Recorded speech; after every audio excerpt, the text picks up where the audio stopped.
This is MJ. I'm an author. I'm an artist. I'm a Digimon analyzer. You can find more of my work or all my work at mjmunoz.com, which is my author website. I'm talking about Digimon Rikollection. I'm talking about Digimon Rikollection, Chapter 1, which is part of the Digimon comic, Volume 1. Volume 2 is coming out in about a month and a half. In November, I think, is when it comes out. So anyway, I read this. I liked it. I got emotional. It was cool. It was fun. I'm definitely there for it. And I'm going to tell you about it. And then at the end, I'm actually going to show you some of my Digimon artwork. Because not only, well, I say this then, and anyway. That's it. That's your tease, okay? That's your tease. So anyway, this was a lot of fun. I don't really know what the story's about. It made me think while I was reading it that somebody recently said that the Digimon franchise seems to be telling you to stop being a Digimon fan with its recent stuff. I think they were talking about Last Evolution Kizuna and Zero to the Beginning.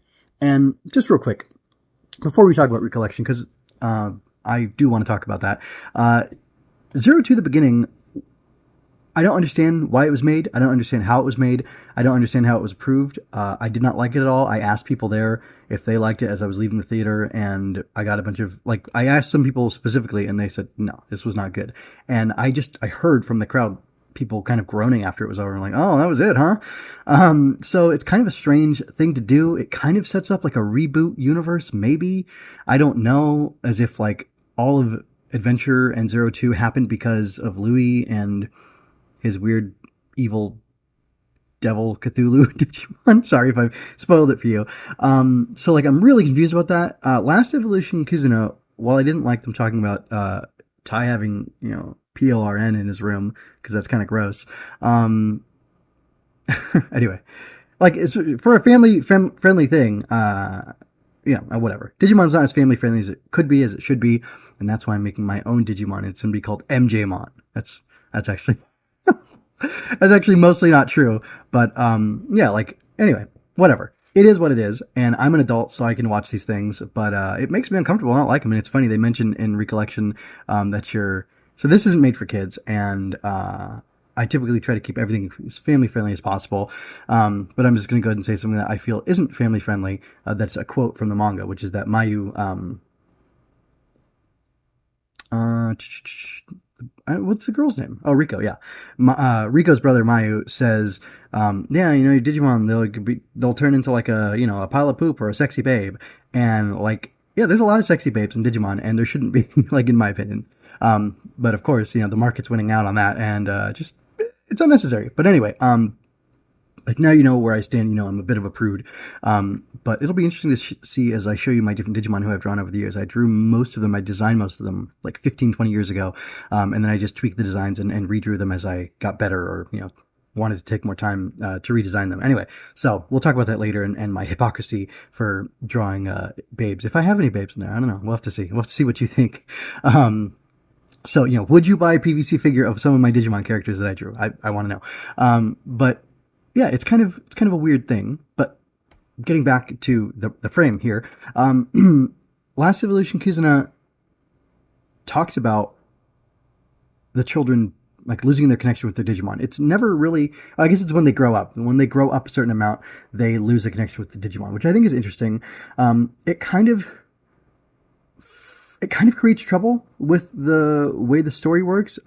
If you want to hold the 02 ending is canon and they all have these Digimon or whatever, the older kids too, they still have their Digimon, that shouldn't work.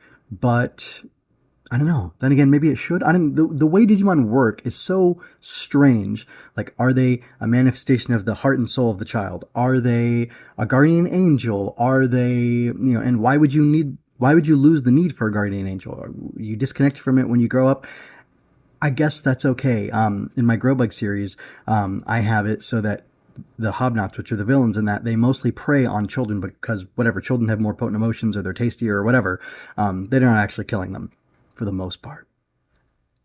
And the Growbugs specifically combat the Hobnots by protecting children. So they don't like hang out around kids, but when they find out there's a Hobnot attacking a kid, they can sense it and they'll send one of the champions to go, one of the Grobek champions to go and defeat the Hobnot and save the child. So, do they only appear to children? I don't know.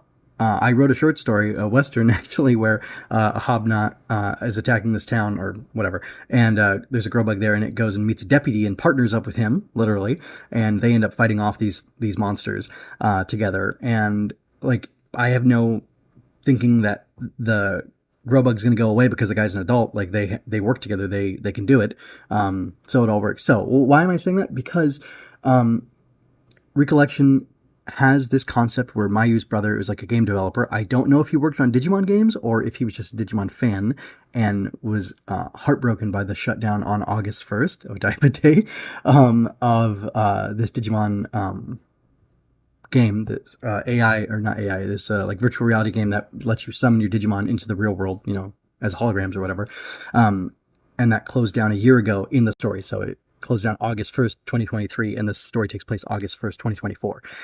So like he's mourning over the loss of that, and I can't tell, like, he's like kind of done with his Digimon fandom. He's upset that his dreams were broken and shattered because the app got shut down. And again, was he working on the app? Was it his dream to work with Digimon, to make Digimon, whatever? I don't know. They haven't given us that context yet, but he loves Digimon, obviously, or he used to. He's, closed himself off to it, but it's reawakening in him. And by the end, it's interesting. It's called Recollection, and it's about Riko's collection breaking out and becoming real somehow. And then her brother, Mayu, has the ability to capture, or like when he touches the Digimon, to make them turn back into their toy forms, except for the Agumon that he touched, which I don't know why that was the case, but I'm sure it's something we can find out about later.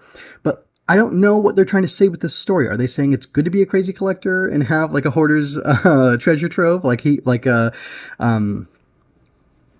calls it, or is it better to be like what's her name? What's her name?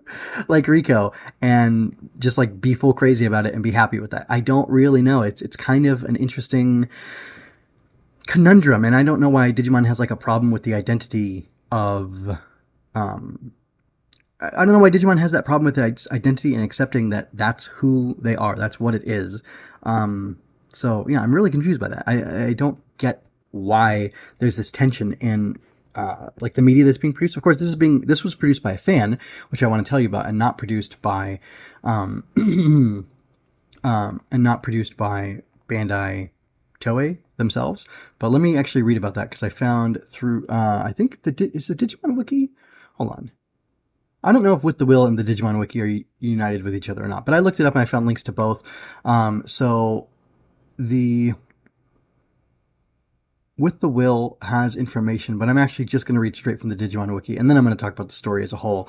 I've talked about it a little bit, saying I don't quite understand what's going on here, and then we can go from there. Okay, so here we go. Digimon Rikollection Episode 1. So it was released August 10th, I guess, or 9th and 10th. I'm confused about that.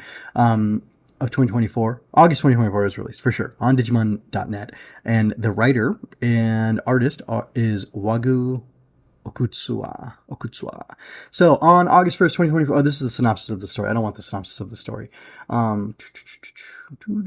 Featured characters. There's too many to name here. Let me see. There's some Digivolutions that happen in here somehow. And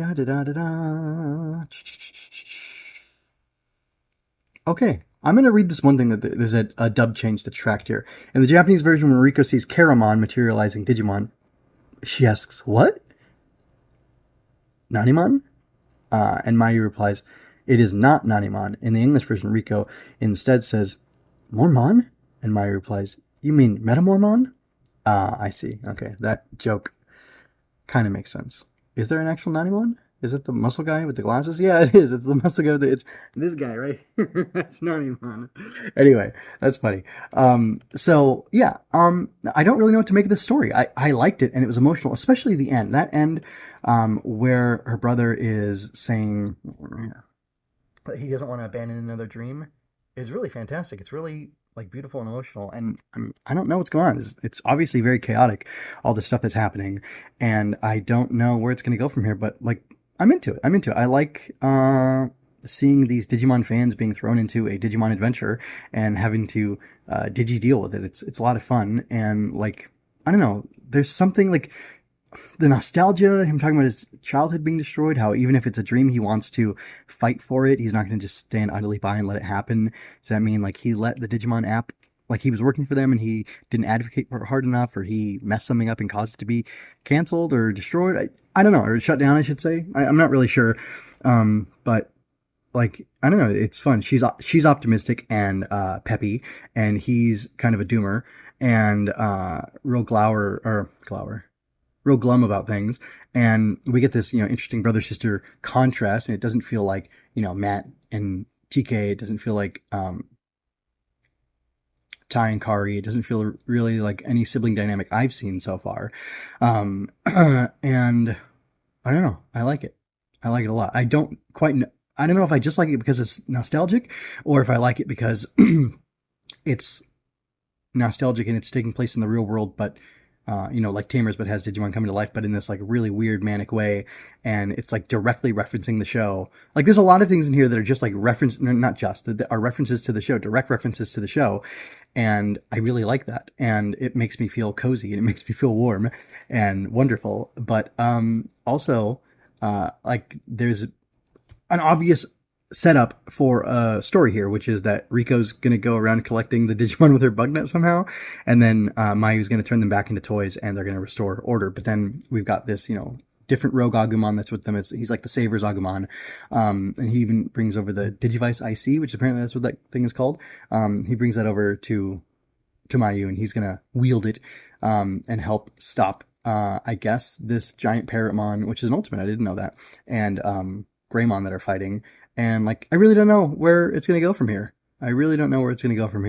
But I'm hooked because like there's like all this nostalgia bait, and then there's like the character dynamics between the brother and sister, and then there's like the very simple, like, okay, she can do X, he can do Y, and they need to do X and Y together in order to solve this crisis or this problem. But there's a complication with all these Digimon, or with these, two giant Digimon attacking, and how are they going to overcome that? So that's pretty interesting. That's a pretty interesting premise, and I'm excited to see where it goes from here. Like, I'm not uninterested at all. I don't know what's going on, but I'm very intrigued by what's there, and I think this is going to be a lot of fun. I always say I'm an artist as well, and I don't typically show off any of my artwork, but since I'm talking about Digimon Rikollection, I decided it would be a good idea to get out my Digimon artwork and talk about somebody. I don't know who I'm going to talk about today. Let's see. I won't spend more than like 2 or 3 minutes on this, because that's, I'm sure, not what you're here for.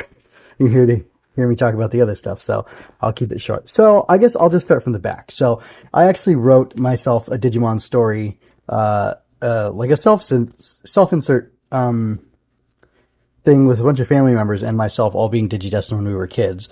And this is my brother's.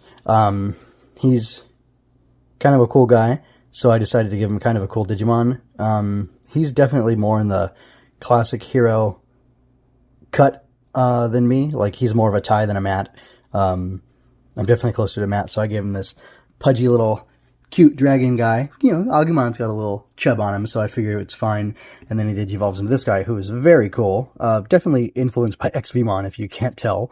And then we've got this fellow over here, who's an Asian dragon. My brother was into martial arts. He did, martial arts. Actually, he's like a MMA kind of guy right now, which is super cool. Which is, I don't know, kind of prescient. But anyway, so I gave him this cool dragon with these awesome curled horns and like a dragon knight. You mean like a Kamen Rider Dragon Knight? No, not quite, but anyway. This was before that show came out, and anyway, there's his armor, and I thought, oh, it'd be so cool. Because the way Digimon grow and evolve when they're a more, structured straight line like this, like a hero line, I would say, is they have different things that appear. So you can see this helmet detail, or this helmet actually physically goes, boom, right there, and it makes a little codpiece and like weird armor for him, and then these are his wings from here when he was in this form, and the size changes or whatever, but it's fine. And this feels very Chinese to me, and that's what I was trying to do, give him a cool martial arts Chinese dragon dude with these daggers. This may or may not have been influenced by the swordsman from Rurouni Kenshin, who has the 2 shorter blades as well, because my brother really liked that guy, so he's pretty cool. So anyway, I'm a Digimon analyzer and I'm a Digimon artist. And here's some of my art. And I don't remember this guy's name at all, but that's okay. Because he looks pretty freaking cool. He's supposed to be black and blue. Black and blue dragon dude. I hope you enjoyed that. Subscribe to keep up with me. Like and share to help me reach more people like you. And go to mjmunoz.com to find your next favorite thing. And don't forget to let your voice be heard. Stories are always better when you're part of the conversation. Until next time, be well. This is MJ signing out. This has been a Story Over Everything production.